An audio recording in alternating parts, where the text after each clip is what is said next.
Projekt ligji për përfaqësim adekuat dhe të drejtë i cili kaloi filtrin e qeverisë dhe tani do të udhtojë drejt kuvendit hap dilemën nëse synon të rregullojë përfaqësimin e komuniteteve në institucione shtetërore apo të hap debate të reja. Nëse analizojmë këtë projekt ligji, i cili është me vëllim prej 6 faqesh, vihet re se paralelisht me barazinë synohet meritokracia. Pra në thelb ligji premton barazi dhe meritokraci.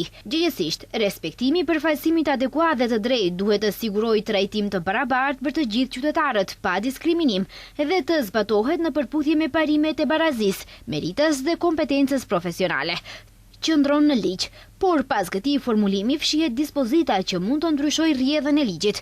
Sipas ligjit, trajtim preferencial nuk konsiderohet diskriminim. Pra, trajtimi preferencial për arritjen dhe promovimin e përfaqësimit adekuat dhe të drejtë të komuniteteve të nënpërfaqësuara me qëllim sigurimin e barazisë efektive nuk konsiderohet diskriminim. E mëtej theksohet se deklarimi i përkatësisë etnike është vullnetar. Ndërkohë, nëse konstatohet mbi përfaqësim, nuk planifikohen punësime të reja. Gjithsesi, ligji thotë, nëse konstatohet mbi përfaqësimi një komuniteti, trupi koordinues propozon masa për rishpërndarjen e punësimeve të reja. Në institucionet ku përfaqësimi adekuat është arritur ose tejkaluar, nuk planifikohen punësime të reja mbi këtë bazë, për aq kohë sa kjo gjendje vazhdon.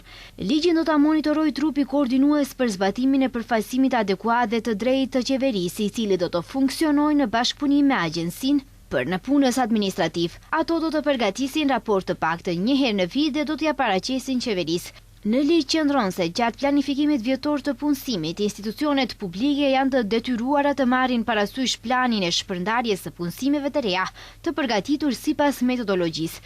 Mirëpo, në asnjë pjesë të ligjit nuk shkruan se parashihen sanksione për institucionet që nuk e respektojnë të njëjtin, por përfaqësimi i drejtë synon të bëhet përmes ngritjes së ndërgjegjësimit publik me trajnime, fushata publike, seminare, konsultime.